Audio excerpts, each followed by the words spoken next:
The DC munyengo ino amalawi yamaliro a Ben Longwe sitinayenerenso kubwera kumajambula ma audio makamaka pofuna kulemekeza mzimu wa m'bale wathu amene tagwirana ntchito makamaka yolankhulira Malawi kwa zaka zambiri. Komabe nkofunikira kuti muziziwa zimene zikuchitika mu dziko lanu komanso makamaka program ya maliro kuti kodi ikuyenda bwanji, chifukwa Malawi ambiri mukumayimba mafoni kutumiza mameseji ncholinga kuti mudziwe kuti kodi programu ya maliro ikuyenda bwanji. Ndipo mama uno mundilole kuti ndikuziwiseni Malawi kuti thupi la malemu Ben Longwe lichoka ku Blantyre lero ma 10 o'clock muno kuzera ku Lilongwe, ulendo wopita kwawo ku Nkhatebe kumene mwambo okalowa m'manda uchitike mawa.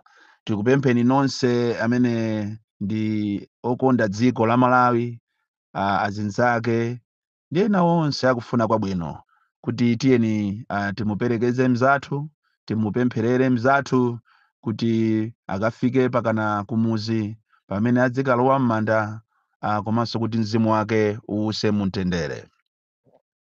Lero tikambirana nkhani ziwiri zokha chifukwa cha mwambo umenewu kapena nthawi imene ndili nayo yokhuza maliro a Ben Longwe.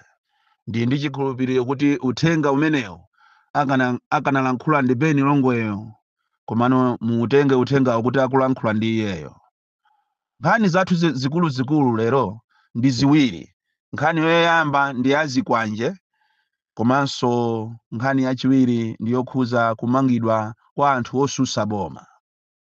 Ndikulankhula izi kuti nkhani yazikwanje pamene tikupita ku 2025 kulankhulira kwambiri, kudandaulira kwambiri zipani zosusa, komanso kudandaulira machalichi, komanso the donor community. Wherever you are, you must listen so attentively. Iyi nkhani iyi yazikwanje iyi inayamba kuyenda pang'ono tinkaona ngati itha, komano pano ikukula. Ndipo ndimafuna ndikupempheni ino a opposition makamaka a UDF, DPP, Afodi, UTM kuti mukhale osamala kwambiri. As we talk now, Lilongwe ikuoneka ngati slowly is becoming a no-go zone for opposition parties and for any other activity chimene chikuchitidwa dimu kukhala chosusana ndi boma. And anyamata azikwanje amene wawa are working tirelessly kuzera kwa mabwana awo IMCP amene akuzitenga kuti ndi IMCP mabwana amene akuzitenga ngati ziko lindirawo ndikumapasa chithandizo anyamata awa ndikumachita fund. Ndafuna ndinene kuti a opposition ngati simusamala, amachalichi ngati simusamala, donor community, if you are not taking care, there will be no elections in September 2025. Muziwe ichi kunena kuti bungwe la zisankho lidasamuka kuchokera ku Blantyre kupita ku Lilongwe. Ndipo bungwe la chisankho role yake yayikulu ndikuonesesa kunena kuti kuli fair and free elections. Kodi funso nkumafunsa kuti ngati inu a opposition muti muyang'anire zimenezi, inu donor community muti muyang'anire zimenezi, inu amachalichi komanso amalawi tonse tikayang'anira nkhalidwe uwu, zisankho zizakhalapo? Anyamata amene wangati akwanisa ndikumakamenya anthu ku parliament. Parliament is the most secured place. Koma ngati akwanisa ndikumakamenya anthu ndikumabweresa havoc ku parliament, komanso osavala mamaski ndikumaona nkhope zawo in presence of the police, chisankho chiriko? Kodi chisankho chimene chizakhala chisankho kapena chizakhala dictation? That's my worry, and this is an issue imene inu a opposition muyenera mudandaule kwambiri. Chifukwa ana awawa ngati simuachita temu, ngati ziko sitiachita temu ana awa, ndikufuna ndikusimikizireni kuzakhala anthu kudulidwa makhosi.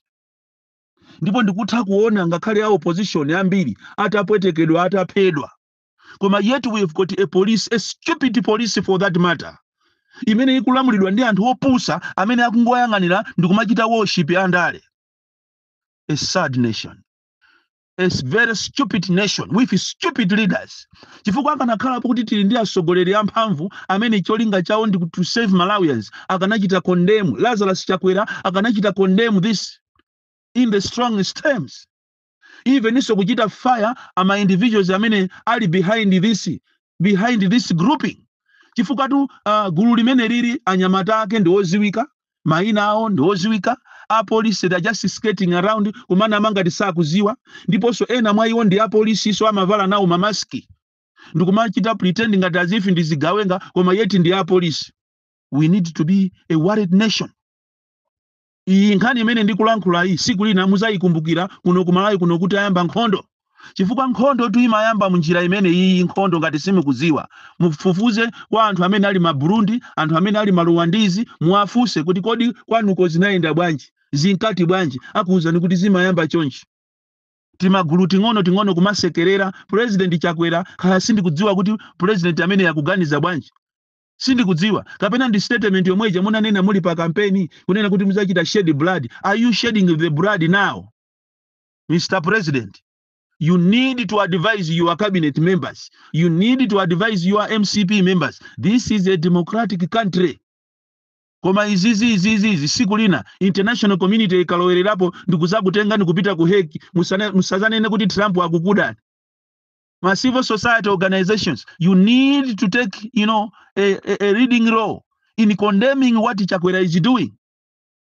Chifukwa ngati akwanisa anyamata ndikukamenya anthu kukasokoneza parliament malo opsya kwambiri, parliament malo otetezedwa kwambiri, kuli bwanji iniyo ndikachipani kanuko. Ndiye anthu ataona zolakwika kumeki angapiteko. Siku limene ndiye kuti anthu azakwanisa kumatenga maboko siaja ndikumaka ochonga ndikumaka siyama station koma ali ndizi kwanje, ali ndi mfuti zimene agawana. Our mawu awamuza wakumbuka, we need to make a lot of noise to condemn what Chakwera government is doing and the MCP. These are serious issues. Alipo ngati ali MCP kuti mmakhala pa meeting ndikumakambirana kuti muzipanga zimene zizi, then we are a sick nation. Komanso ngati pali ma individuals amene akumapanga zimenezi ati Chakwera's watch, then we are sick. Anayenera anthu amene wawakhala ndi minister amuchite temu komanso amuchite fire from the cabinet. Chifukwa izizi slowly zibweresa anake, slowly zibweresa nkhondo izizi. Anyamata amene wali ndi mphamvu kopsya mphamvu kuposa police. Unfortunately, we have leaders that are protecting these or that are manning these institutions. Ma leaders opepera kwambiri. And izizi muzimve ndinu ma leaders opepera inspector general komanso army commander ndinu anthu opepera kwambiri. Kakuli kukukhala kumangana ni mangeni koma izizi siku lina muzapesa mtundu wana ubwini wake nkhondo ikabwera sizayang'ana kuti awa ndi yakwa ndani. Si maona kuti uyu akuchokera ku polisi kwa inspector general kapena kwa army imangopha basi futi imangopha nkhondo ikayamba. And zimene mukupanga zinawonso opposition anati azukereroli azipanga mutamangatu mukayamangetu. Koma you are leaving your members ndikumachita terrorize this country, yeti apolisi mukuona mukuziona zonsezi koma you are not doing anything. Amalawi mulire kumene muliko, mudandaule kumene muliko. Tili ndi msogoleri amene sanabwere kuzasogolera dziko lino koma wabwera kuti azayambise nkhondo in the name of Lazarus Chakwera amene so ndi mbusa for that matter. Ndiye nkumafusa kuti kodi inu apaki muli kuti? Beni Longwe akanafusa fuso limene. Inu apaki muli kuti mukuti chani? Inu HRDC amene nthawi imene munkatakanidwa kwambiri a gifted trapeze asembereka amayaya muli kuti? Your friend is terrorizing Malawi, is killing Malawians. Where are you? Mwaja mabanzi. Ziko tu ili ndi ziko la ufulu limene anthu ake ambiri ndi osauka, muli azigogo, muli ana amene tikunena pano mwina ikutano sabana mwezi asakuja. Muboma limene mwachita create njala, boma limene mwafika sono size yomakapa ma civil servants. Are you really serious? Kumakapa ma civil servants bwina koma inu omwe otuma civil servants muzaafunewo maziphunzisi, muzaafunewo apolisi, muzaafunewo ogwira ntchito kuchipatala kuti azakuthandizire ni zisankho. Nderero mukuwakhapa kuwatuma anyamatani ndikumakhapa. Chakwera must be serious. Chakwera must be ashamed of what is happening in Malawi. We cannot sit and watch this happening. No way. Even olomutabwera ndikuchita point out mfuti pa ineyo siningaope koma ndikuuze ni chilungamo kunena kuti mukamva kuti uchisiru ndi umene u koma tuotuuza analiko. Mawu amene wandima wakumbuka kwambiri mawu awa Mutharika anakhalako akamba kunena kuti koma inu mwati mufuna muvotere MCP koma achinyamata ambiri ndife zisiru za anthu zisiru za achinyamata ndi amene timasusuka nthawi imene ijayo tinasusuka kumaona ngati amene iyi ni munthu ndi mbusa osadziwa kuti tikuziyitanira mavuto uthenga umene upite achinyamata inu amene mukupanga zimenezi kumakha pa anthu nkhope zanu zikuoneka ziko limasintha ziko litasintha andale amene mukuatumikirawo amathawa amakana milandu kunena kuti ife sitikuziziwa zimenezo iyo ukakhalako wekha kusero ndiye lero ati ena mukumayenda msewu mukaapeza anthu mukamacheza nawo kumanena kuti ineyo ndichigawenga ineyo ine ndichigawenga ndipo tiyeni ndikugayireni malo mumbwere ndikakugayireni malo kutereko mwalanda malo pa community apo mukumangapo mashopu anu komatu koma so our opposition atupere muluzi you need to wake up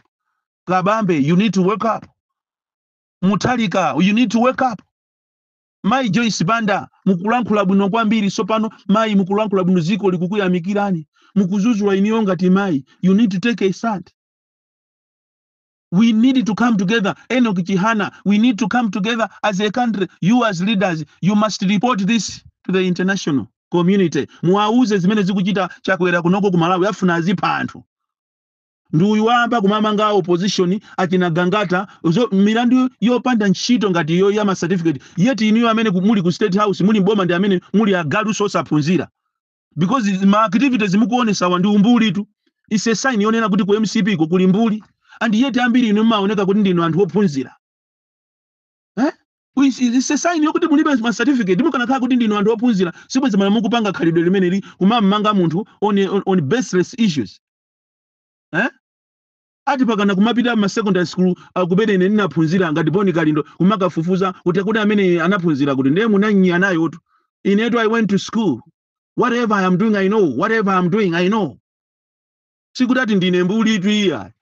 Kumapita kusukulu kwanga zisiri inu kwambiri ati kumakafufuza kuchokera ku area sateko kuononga mafuta ulendo pakana kumakapita ku college kumaona ati ngati ndino saphunzira aphanga mukunama inu zisiru kwa basi mwala kuti mukonze economy ya ziko linolo mwala kuti mukonze njala imene ili muziko muno mwala kuti musamalire anthu muzimanga misewu muzipanga zinthu mwina kupeza mavoti awiri lero muli busy kumalimbana ndi anthu kumamanga anthu and for the first time mungamunyamule munthu mu ambulance iniyo pakana kukatenga ujeni warrant of arrest ku court yana koma ndiye mwayaluka tu ndiye pano tu ati mukukonza so kuti mfuna mmange anthu ena koma chiseko ndiye chakupanani kopsha simukupuma bwino ena nutu mugwa ndi BP kufuna kuteteza zimene anthu asakufuna kuti aziziwe ili ndiziko ilili ithokoza amakhoti kuti you just stand for the truth. Chivuka kana khaso amakhoti kuti akupanga zamanyaka ngati zizi ndiye kuti muno Malawi muno alesi atamangidwa atu. Agalu inu mabandalama zambiri mwapanga zinthu zoopsa koma simukumangana nokhanoka mukufuna muzilimbana ndi opposition. Ndiye tu Malawi yake sife ndikuzeni. Kaya mupanga za poison, kaya mupanga za futi ini chikakhala chinocho ndiye chimangonena. Chifuka ine pamene muntu muziza ndi pananso ntekaniza khanta pita ndi yanga. Muyerekeze do not try to touch me. Do not try to touch the anointed.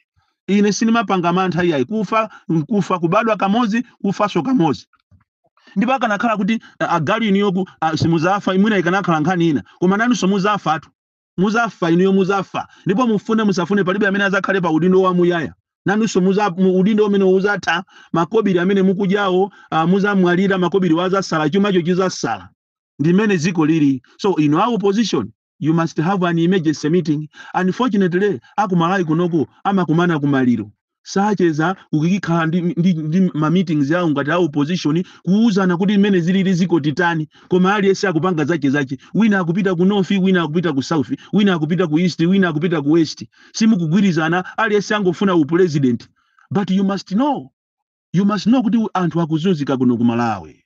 Bon Kalindo the DC, mwana woopsa kwambiri, the most deadly and dangerous child from Jeza village, T.A. Mabuka, box 76, Molanje, Malawi, Southern Africa. Ndineneso pano kunena kuti mawa, komanso la Mulungu, kulibe the DC pofuna kulemekeza mzimu wa malemu Ben Longwe.